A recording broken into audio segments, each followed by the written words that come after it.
Bonjour à tous, c'est Nicolas, société One France. Je vais vous expliquer comment trancher pour votre fichier sur Creation Workshop et le mettre sur votre clé USB dans le cas où vous avez une D7 Box ou une OneOut UP147 Plus. Donc, si vous avez reçu une D7 Box venant de chez oneoutfrance.com, vous avez normalement reçu une clé USB dans ce pack et vous allez du coup trouver ces deux petits dossiers, un pack vidéo et un pack OneOut France D7. Donc vous pouvez directement les copier sur votre bureau. Voilà. Bon, le but étant de pouvoir décompresser plus rapidement. Voilà. Donc vous allez pouvoir décompresser du coup ce pack là, donc extraire ici. Voilà, et le pack vidéo extrait ici. Alors le pack vidéo du coup contient les vidéos justement en anglais pour la D7 Box. Donc, du coup vous allez pouvoir directement voir ici Gary qui vous explique comment régler votre imprimante. Voilà, donc je passe rapidement. Voilà, cette vidéo est disponible sur YouTube. Voilà, excusez-moi du son. Cette vidéo est de toute façon disponible sur YouTube. Et puis nous, on va traiter cette partie-là, c'est le tranchage. Donc voilà, donc on va refaire cette vidéo en français. Donc c'est le but de cette vidéo. Sinon, il y avait aussi un lien, voilà, pour vous expliquer où vous voulez voir directement. Donc voilà, ça n'a aucun intérêt, puisque nous, on refait une vidéo en français pour expliquer tout ça. Donc, une fois que vous avez décompressé votre pack, donc c'est assez simple, vous allez vous retrouver là-dessus. Donc là, vous avez Creation Workshop. Vous avez ici les firmware et les drivers, donc ça, vous ne touchez pas. Les drivers, ça peut être utile, oui, si vous voulez utiliser votre box directement connecté au PC. Donc quand vous installez Cura by OneOut, les drivers sont automatiquement mis sur votre ordinateur, mais surtout, ça n'a aucun intérêt d'utiliser Cura parce que ça ne marche pas, c'est juste pour installer les drivers. Le firmware, c'est pour si vous basculez sur NanoDLP, comme NanoDLP ne travaille pas avec les mêmes langages que Creation Workshop, du coup NanoDLP ne sera pas compatible, donc on ne traite pas le sujet de NanoDLP, donc ces deux dossiers sont quasiment inutiles, à part le dossier driver. Vous avez les guides utilisateurs, voilà, qui sont assez utiles si vous avez besoin. Maintenant, ils sont fournis directement dans les imprimantes, vous avez un petit manuel. Du coup, là, vous avez une fonction de masse, on ne va pas le traiter aujourd'hui, et vous avez 2-3 STL de test si vous avez envie. Mais là, on va traiter l'impression de modèles dentaires. Voilà, parce que beaucoup de prothésistes dentaires et de laboratoires dentaires achètent cette machine. Donc on va regarder en même temps, du coup, pour tous les gens qui font du loisir, ce sera la même vidéo. C'est juste que vous mettrez un autre fichier STL. On ne va pas traiter les supports, donc c'est pas l'utilité de cette vidéo. Voilà, il y a des petits... tout est expliqué en fait, si vous voulez, tout est fourni, tout est expliqué. Si vous respectez ça, voilà, vous n'avez pas vraiment besoin de lire ce qui est marqué en anglais, il n'y a quasiment que des images. Donc voilà. Mais là, du coup, on va retraiter ça. Alors, du coup, là, nous, on vous fournit chez OneOut France un Creation Workshop déjà programmé, avec des profils. Donc, il vous suffit d'ouvrir votre fichier, votre logiciel. Donc voilà, donc on arrive sur cette interface. Pour ceux qui ont déjà le logiciel installé et qui voudraient pouvoir imprimer avec la box, il faut absolument aller dans chaque profil et activer la case Export to CWS qui est ici. Donc je m'explique. Là, la case n'est pas cochée partout, d'accord? Donc du coup, si vous voulez imprimer en dentifix sur la box, il faut absolument cliquer ici, Export Slice to CWS, et bien cliquer sur Appliquer, d'accord? Du coup, voilà. Donc, nous, on va devoir bien vérifier que cette case est cochée. Donc là, elle ne l'est pas faite sur plusieurs des profils. Voilà. Donc, voilà. Mais en fait, si vous voulez, c'est ce qui va permettre de créer le fichier que vous allez mettre dans la box. Si vous ne cliquez pas sur cette option, au moment du tranchage, c'est-à-dire au moment du découpage du fichier, il n'y aura pas de fichier généré. C'est fait pour directement travailler avec Creation Workshop branché à votre imprimante 3D via votre câble USB. Donc voilà, donc c'est vraiment, il faut vraiment faire attention à ça. Si vous n'avez pas cette case cochée sur le profil, ça ne peut pas fonctionner. Donc là, on est sur un profil Dentifix 35 microns. Donc on va en profiter, comme on est là, pour vous expliquer comment ça fonctionne. Donc je ressors de ça. Donc ça, c'est le menu, c'est l'interface. D'accord? Donc d'abord, vous allez vérifier que vos profils sont bien. Donc donc vous allez cliquer sur configurer, vous allez tomber sur cette interface. Donc surtout, vous ne touchez à rien du tout. Vérifiez bien que vous avez bien le display qui est bien programmé 2560 par 1440. Normalement, c'est déjà fait sur nos logiciels. Vous cliquez sur configure Slicing Profile. Vous allez sur le profil en question et vous vérifiez bien que la case Export Slice to CWS est bien cochée. Si c'est le cas, vous êtes opérationnel et vous allez pouvoir commencer à imprimer. Donc, on va aller chercher un fichier. Donc, je vais aller sur le bureau. J'ai déjà préparé un dossier pour faire avec des dents. Donc, par exemple, on va utiliser ce fichier-là. OK? Donc, voilà. Donc là, on a la bouche de quelqu'un, d'un patient. Donc, on voit, pour ceux qui ne connaissent pas le dentaire, du coup, là, on a 2 moignons ici, plus 2 moignons ici. Donc, à mon avis, il y aura des bridges. Donc, qu'est-ce que le prothésiste va faire? Le prothésiste, lui, va designer une dent par-dessus les deux, sûrement bridgées, c'est-à-dire qu'elles seront assemblées l'une à l'autre. Et après, le dentiste, lui, pourra venir coller, du coup, ce bridge. Ce sont en fait des couronnes bridgées. Je ne sais pas si j'utilise les bons termes exactement. Pour venir poser. Donc, ce que le prothésiste a besoin, c'est de réimprimer ce modèle parce que, par exemple, il vient d'un scan intraoral, donc il n'y a pas de modèle. Donc, le prothésiste, qu'est-ce qu'il va faire? Il va vouloir imprimer ce modèle pour travailler dessus, c'est-à-dire refaire les dents du patient. Donc là, ça dépend comment il va travailler. Certains vont directement imprimer le modèle, monter de la cire dessus, monter les dents, puis après les couler ou voilà, ça dépend quelle matière. Donc s'il y a des chapes à faire, ils vont directement couler les chapes et après ils vont monter en céramique les dents. Bref, il y a plusieurs façons de faire. Ils peuvent faire un zircon directement usiné. On ne va pas rentrer dans les détails. Mais bref, s'il y a besoin, il y a plusieurs types d'applications. Mais en tout cas, là, dans l'idée, il a besoin de réimprimer ce modèle de dents pour pouvoir travailler dessus. Donc c'est ce que l'imprimante Wanao Duplicator 7 va lui permettre de faire. Donc tout d'abord, nous allons enregistrer un endroit. Donc on va enregistrer sur le bureau. D'accord? Ce sera plus simple. Donc, vous allez l'appeler dent. D'accord? Donc très important, vous ne faites pas d'espace et vous ne faites pas de numéro. Donc vous faites un nom court, type dent, voilà. Mais après vous pouvez le numéroter par S1, non, pas de numéro surtout, donc dent, puis à vous ce que vous voulez. Donc dent modèle par exemple. Et vous êtes bien en format CWS, vous faites bien attention à ça, vous sauvegardez un CWS. Et là vous faites enregistrer. Donc là du coup, on a enregistré la scène. Donc, maintenant ce qu'on peut faire, s'il y a besoin de déplacer, bon là normalement il n'y aurait pas besoin de déplacer, mais si vous avez besoin de déplacer, vous allez pouvoir déplacer votre dent, plus ou moins. Voilà, si vous voulez déplacer moins, vous mettez 1.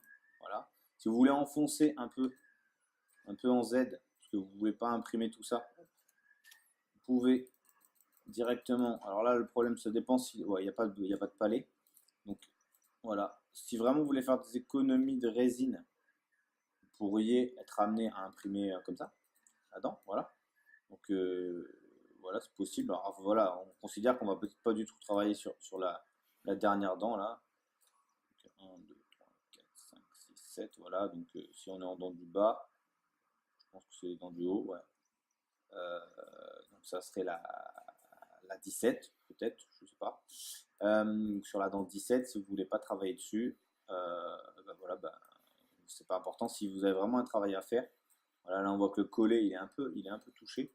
Donc il va falloir remonter un petit peu votre modèle pour bien travailler sur le collet. Voilà. Si vous avez besoin de travailler. Alors les collets, c'est l'espace ici, là, entre la gencive et la dent. Donc c'est un point assez important pour les prothésistes et les dentistes. Donc c'est vrai qu'avec la Duplicator 7 et ce type d'imprimante, les collets sont extrêmement précis. On l'a vérifié à plusieurs reprises par scannage. Enfin, bref, je ne suis pas rentré dans les détails, mais c'est vraiment quelque chose qui est extrêmement précis. C'est vraiment cette position est très très précis. Si vous imprimez avec une résine de type Dentifix, par exemple, voilà, vous aurez vraiment des dents au plus proche de la réalité. Et c'est ce que les prothésistes recherchent. Donc du coup, une fois que vous avez, donc je répète, vous avez enregistré votre scène, donc elle est là, vous avez bien enregistré, on la remplace. Là maintenant, ce qu'on va faire, c'est qu'on va trancher. Donc, on va sélectionner le profil Dentifrice 35 microns et on va faire Slice. Donc là, qu'est-ce qui se passe? Évidemment, c'est un peu long. Alors pour ceux qui connaissent Creation Workshop, directement branché au PC, c'est instantané. Parce qu'en fait, le tranchage de Creation Workshop est fait en instantané si vous imprimez directement. Dans le sens où il ne génère pas le fichier image. Les fichiers images seront générés en live au moment de chaque couche. Du coup, ça ne demande pas de travail. Là, comme on a cliqué sur Export to CWS, on est en train de générer un fichier avec toutes les images. Donc, du coup, on a 604 images qui correspondent à 604 couches liées au profil 35 microns. Voilà, donc là, on est en train de sauvegarder le CWS avec toutes les images. Donc, on est en train de créer le programme qui va être donné à l'imprimante. Donc, voilà. C'est pas très long. Alors, je vous invite à le mettre sur le bureau, d'accord? Parce que sinon, la clé USB étant beaucoup plus lente, vous allez vraiment mettre du temps à sauvegarder le fichier directement la clé USB. Ça peut créer des bugs. Donc, je vous conseille de le mettre toujours sur le bureau ou un dossier. Et ensuite, de faire un copier-coller de ce couper-coller, hein, comme vous voulez, de ce fichier directement dans la clé USB que vous allez utiliser. Voilà, c'est ultra simple. Je veux dire, bon, surtout pour le dentaire, hein, je pense que les prothésistes ont vraiment de la chance parce que leur métier ne demande pas vraiment énormément de compétences sur la partie impression 3D, surtout au niveau du soft. Donc du coup, je l'ai perdu, il est là. Hop, on va essayer de le remettre, ça va pas être très évident. Voilà. Donc on attend. Donc c'est pas très long là. Bah, pour des dents, c'est pas très long. Puis là, il faut quand même vous dire qu'on est en 35 microns, donc du coup, si on était en 100 microns, on n'aurait peut-être que 200, peut-être même pas 200 couches, alors que là, on en a 604. Voilà. Donc,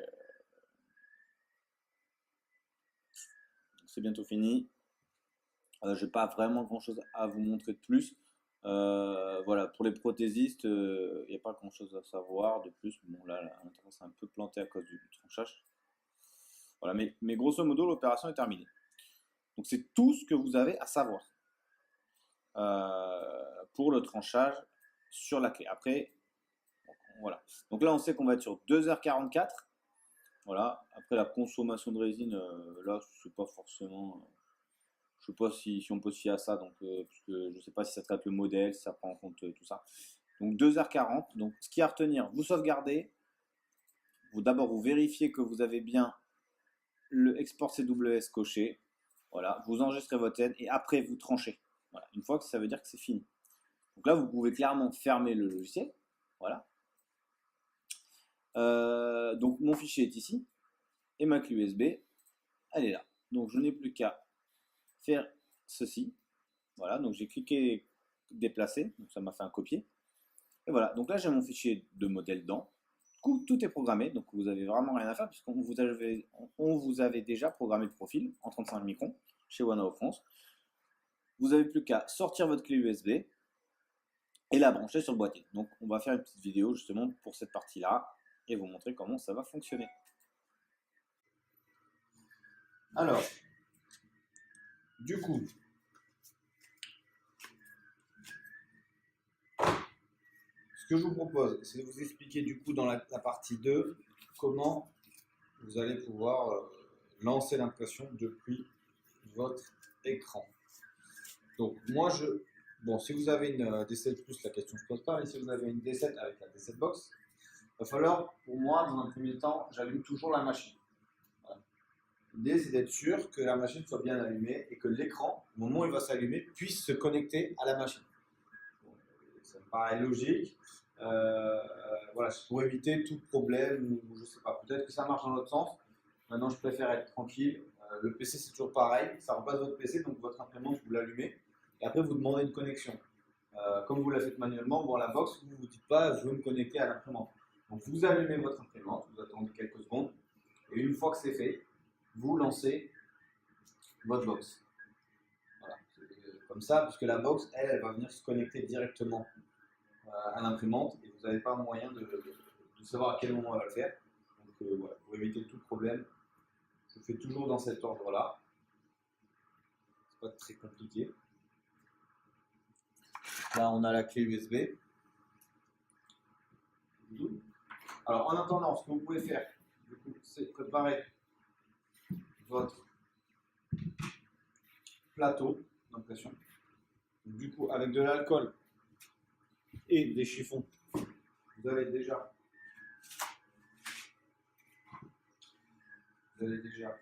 nettoyer le plateau. Il y a forcément des résidus de votre précédente impression. Voilà. Un peu d'alcool et vous nettoyez bien. Donc, il faut vraiment, c'est vraiment super important. C'est la clé. Ça, c'est vraiment, je vous donne le secret le plus important, c'est le nettoyage. Vous voyez, tant que votre chiffon il ressort noir, c'est que c'était pas vraiment propre. Donc, quand je dis noir, c'est noir. Donc, du coup, vous allez nettoyer et essayer de faire en sorte d'avoir quelque chose de plus propre possible. Voilà. Normalement, c'est bon. Voilà, ça c'est le secret. Après, vous pouvez poncer votre plateau pour augmenter l'approche. Donc voilà, donc je resserre tout ça. Vous avez une petite spatule noire qui vous est fournie avec la machine.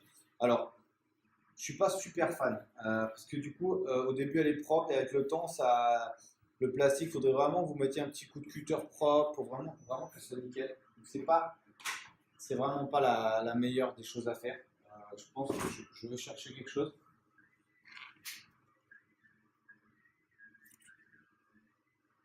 Voilà. Donc la meilleure des choses à faire, c'est d'utiliser une petite carte de visite, voilà, qui va vous permettre, bon, des fois de remélanger la résine si ça n'avait pas été assez mélangé. Donc là, comme j'ai des restes de résine, je vais du coup mélanger. Voilà.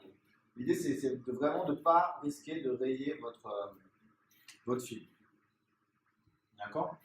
De là, vous versez votre résine. Donc on avait fait en dentifrice grès. Et là, le bac, il y a déjà de la résine dedans, donc je vais pas le refaire. Donc voilà, une fois que c'est fait, donc je vais changer de point de vue et je vais vous mettre directement sur la box. Donc dans un premier temps, ce que vous allez faire, c'est mettre la clé USB. Ok. De là, vous allez du coup appuyer. Donc on va passer toutes les étapes de calibration. Vous avez les vidéos sur le. Donc on passe les étapes de calibration. L'idée c'est de savoir comment imprimer. Donc là, vous allez appuyer sur plus. Et là, vous avez votre fichier dans modèle. Vous sélectionnez, vous faites yes. Là, la carte, vous voyez que ça clignote. Donc c'est en train de lire le fichier. Et vous allez voir 604, exactement le même nombre que le nombre de couches qu'on a vu précédemment. Voilà. Donc vous ne lancez pas tout de suite. D'abord, vous devez aller dans utilitaire. Voilà. Et vous devez aller là et mettre sur Home. Voilà. Donc, je remonte la caméra. Donc le plateau, bon là il est tout en haut. Mais le plateau, ce qu'il va faire, lui, c'est redescendre jusqu'au plan, parfaitement plan par rapport à l'écran. Donc c'est pas, l'imprimante ne se met pas toute seule en calibration, c'est vous et c'est moi qui l'ai calibré dans l'étape de calibration. Je n'ai pas traité l'étape de calibration sur cette vidéo. C'est une autre vidéo. Donc voilà, donc là le plateau commence à descendre. Tac tac tac.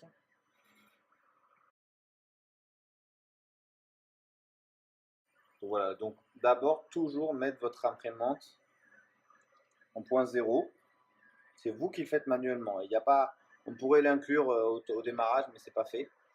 Par sécurité, comme ça, vous êtes sûr que vous avez bien vérifié que le plateau est propre, que voilà. Donc là, on est prêt. Donc, puisqu'on est prêt, maintenant, on va pouvoir lancer l'impression. Donc là, on avait sélectionné, on n'a plus qu'à faire play. Et voilà, c'est parti. Première couche, jusqu'à 604 couches. Donc voilà, il n'y a plus qu'à attendre et vous aurez votre modèle à la sortie si vous avez bien respecté la calibration.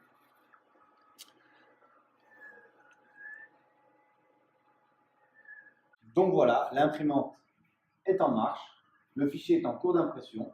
Vous n'avez plus qu'à refermer le capot pour éviter que la résine polymérise avec la lumière du jour. Évidemment, même si ce n'est pas vraiment, bon, ça ne fait pas trop dans des bureaux, comme ça va faire vraiment si vous êtes au bord d'une fenêtre. Donc, évidemment, ne pas mettre cette imprimante à côté d'une fenêtre, surtout plein sud. Clairement, c'est vraiment à proscrire. Voilà, donc maintenant vous attendez, c'est fini, ça va imprimer le modèle. Donc voilà, je pense qu'on a fait le tour de la question. Comment trancher? Comment démarrer? Voilà, et le nettoyage du plateau. C'est vraiment les 3 étapes clés. On traitera la calibration du plateau sur une autre vidéo. Parce que c'est vraiment une opération qui n'a juste rien à voir avec le lancement du process d'impression.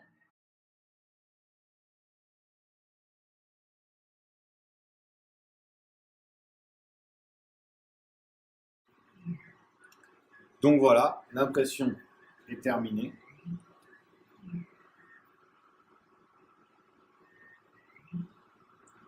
Puis il vous faudra un petit chiffon. Là. Vous mettez directement au-dessus d'une poubelle ou voilà, quelque chose pour récupérer la résine.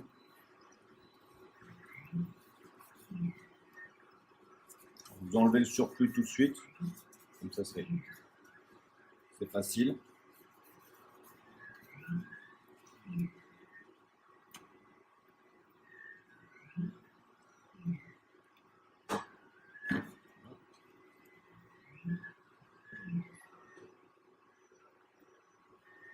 Vous prenez une petite spatule comme ça, que vous trouverez directement dans notre boutique, wanaofrance.com, et vous retirez le modèle. Alors, ne vous blessez pas, surtout faites très très attention, parce que du coup ça pourrait être tranchant si vous allez un peu trop vite. On va pas reparler du nettoyage du plateau, je pense que c'est pas la peine. Mais voilà, du coup vous avez votre modèle. On voit parfaitement le modèle. Donc il n'est pas du tout nettoyé. Donc pour le nettoyer, nous ce qu'on vous conseille pour garder un maximum de précision chez Wanao France, c'est de ne pas passer le modèle en chambre UV. Donc juste d'appliquer directement de l'alcool sur vos modèles imprimés. Voilà. Si vous avez des bains d'alcool, l'idée déjà, c'est d'enlever le plus gros. D'enlever le plus gros pour pas polluer vos bains d'alcool. Parce que là, vous consommez très peu de résine en mettant juste sur le modèle. Faut le savoir, vous en consommez très très peu. Donc là, le but, c'est d'enlever le maximum de résine. Comme ça, vous n'avez plus qu'à finir dans un petit bain. Voilà. Si vous avez une vaporette dans votre laboratoire, vous pouvez directement passer le modèle à la vaporette et il est quasiment propre au toucher. Vous mettez un petit coup d'alcool et un coup de brosse à dents. Ce qu'on conseille, c'est un coup de brosse à dents. Ça marche super bien pour vraiment aller chercher la résine dans toutes les petites stries. Bon, j'ai rien de tout ça pour le coup. J'ai ni la brosse à dents sous la main, ni la vaporette. Donc voilà, mais grosso modo, donc nous on va juste se contenter d'aller bien nettoyer à l'alcool dans les stries. Et voilà. Voilà, en 35 microns, je peux vous dire que c'est lisse. Hein. Vous voyez rien. C'est vraiment ultra lisse comme état de surface. Voilà, vous avez un super beau modèle pour bosser et à envoyer directement chez le dentiste avec les bridges posés dessus. Bon voilà, c'est l'idée. Donc clairement, c'est ultra qualitatif pour votre laboratoire. Voilà, je ne sais pas quoi vous dire, hein. C'est ultra qualitatif, ça fait des modèles vraiment pas chers. Parce qu'on doit être en coût dentifix. Pour un modèle plein comme celui-ci, on doit être à 1,50 €, peut-être 2 €. Allez, 2,50 €, allez, maximum avec le coût d'entretien de votre dent. Donc 2,50 € le modèle imprimé, résine. Voilà, c'est extrêmement pas cher et ultra qualitatif. Donc voilà, si vous avez mis le nom du patient et le nom du dentiste avec qui vous travaillez, vous pouvez mettre le nom de votre laboratoire sur les modèles si vous avez le logiciel. Voilà, donc on a pas mal de clients qui sont très contents. Enfin, je veux dire quasiment tous, si c'est 100%, on essaie quand même d'être disponible. Donc voilà. Donc si pour les gens qui veulent y arriver, voilà, vous avez vu, c'est très simple, premier coup, première impression. Je veux dire, c'est pas comme si c'était compliqué. Voilà. Voilà. Bah, écoutez, à la prochaine.